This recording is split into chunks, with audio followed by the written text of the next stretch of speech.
ቤተሰብ ዛሬ እንደተለመደው የኪሩቤል እና የጽናት ነገር እዚህ ይቋጫል። እሱስ ምንድነው የሚቋጨው የምትሉኝ ነገር ቃስ በሉ ተረጋጉ። ምን መሰላችሁ? በጣም ደስ የሚል ዜና ነው ይዤ የመጣሁት። ክፍል 11 ቀረፍ አድርጌ በትንሹም ቢሆን ነው። ኪሩቤል ለማዘሩ ጽናትን እንደሚወዳት ነገራት። የማዘሩ ደስታ አይደለም። ለምን? ጽናትን ስለምትወዳት። ጽናት እኮ የምትወደድ ልጅ ነች። አይደለም ባትወዳት ነበር የሚገርመኝ። ምክንያቱም እናት ደግሞ ለልጇ የምኮነውን ታውቃለች እና ምርጫዋ ነበረች። በጣም ደስ ብሏታል። ጽናትስ መራዊት እኮ በፊትም ጠርጥራ ነበረ፣ እንደ ጓደኛም እንደ እህትም ቀርባ ጽናት ሳትደብቂ ንገሪኝ ኪሩቤልን ተወጂዋለሽ እንዴ ብላ ጠየቀቻት። የጠየቀቻት ምክንያት ለምን መሰላችሁ? ቤቲና ጽናት በጣም በቃ አይንና ድመትና አይጥ ነበሩ እና በዛ ምክንያት ጠርጥራ ልጅቷ ነቄነች። መራዊ በጣም ደስ የምትልና ጥሩ ልጅ ነች። ስጠይቃት ጽናት ደግሞ እውነቱን አልነገረቻትም። ማለት ደንግጣለች ምናምን እንደጠየቀች ብላ እንዴ ከፊት ላይ ያስታውቃል እንደ ምናምን ራሷን በቃ መጠየቅ ጀመረች። እና ያም ሆነ ያም ዛሬ በደስታ እንጃ ደስ የሚል ዜና ነው የሰማነው። ካሁን በኋላ ክብር ይሰጣታል ወይስ አይሰጣትም የሚለውን ደግሞ እናያለን። በመጀመሪያ አሰላሙ አለይኩም ወራህመቱላሂ ወበረካቱሁ። ውድና እየተከበራችሁ ውድ ቤተሰብ እንደት ናችሁ? ደህና ናችሁ ወይ? ከኔ ጋር አልሐምዱሊላህ። እንደውም ክርስቲያን እህት ወንድሞቼ ሰላም ብያለሁ። በያለንበት የዓለም ዳርቻ ሰላማችን ይብዛ። አላህ ሀገራችንን ሰላሟን አንድነቷን ይመልስልን፣ መተሳሰብን ፍቅርን ይወፍቀን። ሁላችንም በዱዓ በጸሎት እንበርታ ውድ ቤተሰቦቼ። እና ለዚህ ቤት አዲስ የሆናችሁ ደግሞ ሰብስክራይብ ማድረጋችሁን እንዳትረሱ። ነባር ቤተሰቦቼ ቪዲዮውን ከወደዳችሁት በላይክ እና በሸር ጀምሩት። ከጎን የሆናችሁ እንደምታበረታቱኝ ዛሬም እንደዛው ደግፉኝ እላለሁ። አስተያየት ስጡኝ እቀበላለሁ። ስህተት ካለብኝ እረሙኝ። ወደ ቤተሰቦቼ እንደተለመደው ዛሬ የጽናትና ኪሩቤል እንዲሁም ናሆሚ መራዊት ቤት ነገር ይዤ ነው። አሳስቦኛው እናንተም ታስባላችሁ ብዬ በጉጉት እየጠበቃችሁ ነው ብዬ ተስፋ አለኝና ያየሁትን በሌላ አጀንዳ ተለቆነ ትንሽ አይቻለሁና አያስችለኝ ብሎ እስኪ ለእናንተም ላካፍላችሁ ብዬ መጣሁ ወደ እናንተ። እሱስ ምን መሰላችሁ? ኪሩቤል ለእናቱ ደውሎ ጽናትን እንደሚወዳት ሲነግራት የእናቱ ስሜት ምን አይነት በጣም ደስ ብሏት በደስታ የተነሳ አላቅም ራሷን ሁሉ ስታለች። ምክንያቱም የኪሩቤል ማዘር በጣም ነው የምትወዳት ጽናትን። ባትወዳት ነበር የሚገርመኝ። ልጅቷ እኮ የምትወደድ ትህትና ያላት አስተዋይ፣ እርጋታዋ በቃ ችሎታዋ ሁሉ ነገር አሟልቶ የሰጣት ጽናት ነች እና በጣም ነው ደስ የምትለው ጽናት ማለት ለእኛ ሁሉ ትምህርት የሆነችን ደግሞ ይሄ ድራማ ሳይሆን እውነተኛ ታሪክ የሆነ ነገር እና በጣም አስተማሪ ነው። ሁላችንም ለዚያ ይመስለኛል የወደድ ነው እና ሁሌ በጉጉት የምንጠብቀው በጣም ደስ የሚል ነገር ነው ሀቂቃ።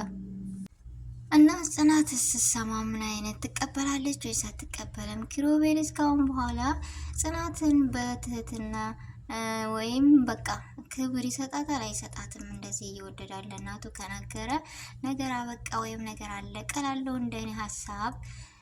እንጃ ካሁን በኋላ ግን ጸባያው ነውና የሚሰጣት ይመስላችኋል? እኔ ሁለት ልብ ሆኛለሁ። ምክንያቱም ሁሌ ሲያመናጭቃት እንጂ ክብር ሲሰጣት አይቻል አቅም በጣም እኮ ነው ይገርመኛል የኪሩቤል ጸባይ። እውነቷ ነው ጽናት።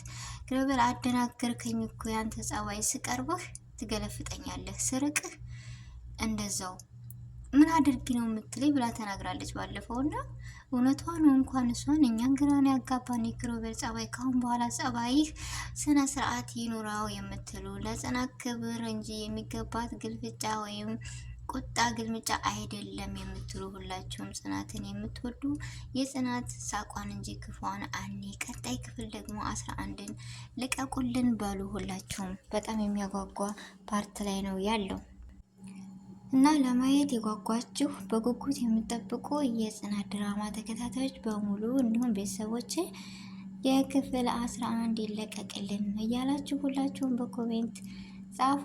ዛሬ በትህትና ጠብቁ፣ ይለቀቃል። የሆነ ስለማያስችለኝ እንደነገርኳችሁ መጥቼ ሹክ ያልኳችሁ ይለቀቅ እያላችሁ እንድትሉ ነው ሁላችሁም። እና ቤቲስ ምን አይነት ስሜት ይሰማታል? በጣም ከባድ ነው ለመወሰን ራሱ። ያው እንዳልኳችሁ ውሳኔው ከባድ ነው። የቤቲ እንዳያችኋት የሀዘን ስሜት ተሰምቷት አንገቷን ደፍታለች። ግን እኮ ታውቃላችሁ አንዳንድ ጊዜ የምትወዱትን ሰው ማጣት ማለት በጣም ከባድ ነው።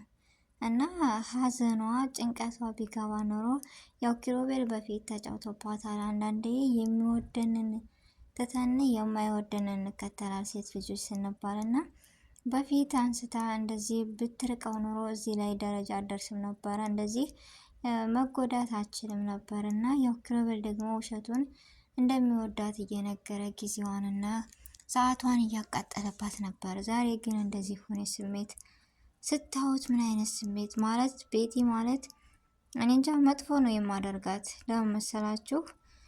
ጽናትንና መራዊትን ስለምጠላቸውና በቃ ስታመናጭቅ የሆነ ከሷ በላይ ሰው የሌለ አድርጋ ስለምታይ፣ ግን ይሄ ትክክለኛ ባህሪዋ ነው ብዬ ለመወሰንም ከበደኝ። ማለት ነው ብዬ እርግጠኛ ሁኜ ለመናገር አልቻልኩም። ያልቻልኩበት ምን መሰላችሁ ቤተሰብ? እነዚህ ልጆች ወይም ስለምቀና ወይንም በቃ ኪሮቤልን ስለምትወደው እሱ ደግሞ እነሱ ጋር ቀረረብነት ሲኖረው በዛ ስሜታዊ ይሆናል ብዬ አስብኩኝ እንደራሴ። የእናንተን ሀሳብ ደግሞ አላቅምና ለምን መሰላችሁ? አንድ ሴት ልጅ የወደደችውን በቃ በሆነ ነገር ትናደዳለች ምናምንና በዛ ስሜት እንጂ ቤቲ ምህናት አትመስለኝም። ኤለ ኪሮቤልን ይሄን ሁሉ ጸባዩን ሊያወጣባት የቻለው የምትሉ እንደኔ ናችሁ ወይስ አይ ይቺ ቤቲ መጨካኝና መናጤ ናት የምትሉ? እኔ ራሱ በጣም ያኔ ጠላት ነበረ መሪውን። መሪ በጣም ጥሩ ልጅና ትሁት ናት እንዳልኳችሁ፣ ግን የሰው ደስታ የሚያስደስታት ልጅ ነች ከሷ በላይ። ናሆም እንደዛው። ግን አንዳንድ ጊዜ ቤት ጨካኝ በቃ ስታመነጥጋት በሽተኛ ብተኝ ነው የሚሻለች ምናምን ስትላት እኔ በጣም እናደድባት ነበረ። ዛሬ ላይ ግን እንደዚህ አዝና ሳያት በጣም ልቤ ተሰበረ። ለማመን ይከብዳል። ያቺ ቤቲ እንደዛ የምኮነው ልጅ እንደዚህ ሆነ ዱንያ ደዋራ ዛሬ ሳቀ ሁሉ ደስተኛ አይደለም የሚባለው ጉድ እኮ ነው በሷ ላይ ደርሷልና እንደዚሁ ጽናትና መራዊን በቃ በናሁም ገባች። ሲጀመር የማገባበት የልነበረም እና ቤቲ በሁላቸው መካከል ትገባለች ምናምን። ግን የዚህ ሁሉ ሰበብ በኪሮቤል ምክንያት ነው እላለሁ፣ ያውም ለማይወዳት። ይገርማል እኮ። እና ዛሬ ላይ ጽናትና መራዊ በጣም ደስ የሚሉ እህታም ጓደኛም ሆነው ሲጀመር ጽናት ከኪሮቤል ጋር መኖር የጀመረችው ሁሉ ነገር ሰልችቷታል። ግን አንድና አንድ ለወር የሚለው ፓስፖርቷን እየጠበቀች ነበር። ሁለት ደግሞ መራዊ ስትመጣ ውሳኔዋን አቆመች። መሪዬ በጣም ጥሩ ልጅ ስለሆነ ለኔ ስትይ ኑሪ፣ ለኔ ስትይ አድርጊ ያለቻትን ነገር ጽናት በትህትና ስለምትወዳት ስለምታከብራት መሪዬን እሺ ብላ ነው የምትቀበላት።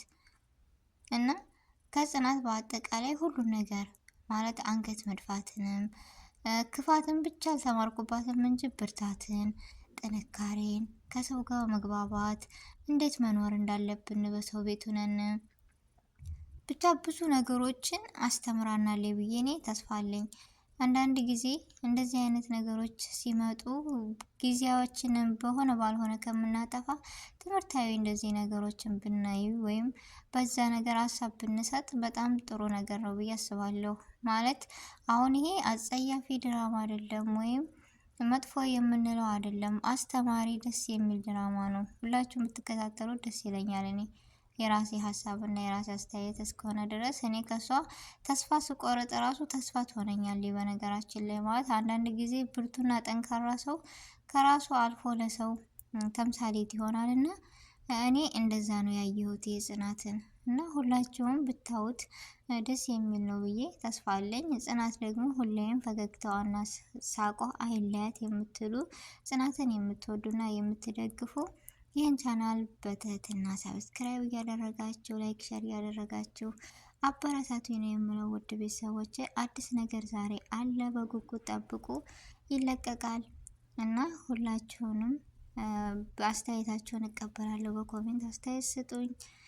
ያለንበት በአዲስ ነገር እስከምንገናኝ ድረስ የአላህ ህዝነት በረከት አይለኝ። ውድ ቤተሰቦቼ ለዚህ ቤትም እንዳልኩት አዲስ የሆናችሁ ሰብስክራይብ ሳታደርጉ እንዳታልፉ እያልኩ በትህትና አብራችሁኝ ስለቆያችሁና ስላከበራችሁኝ ከልብ አመሰግናለሁ። አሰላሙ አለይኩም ወረህመቱላሂ ወበረካቱ።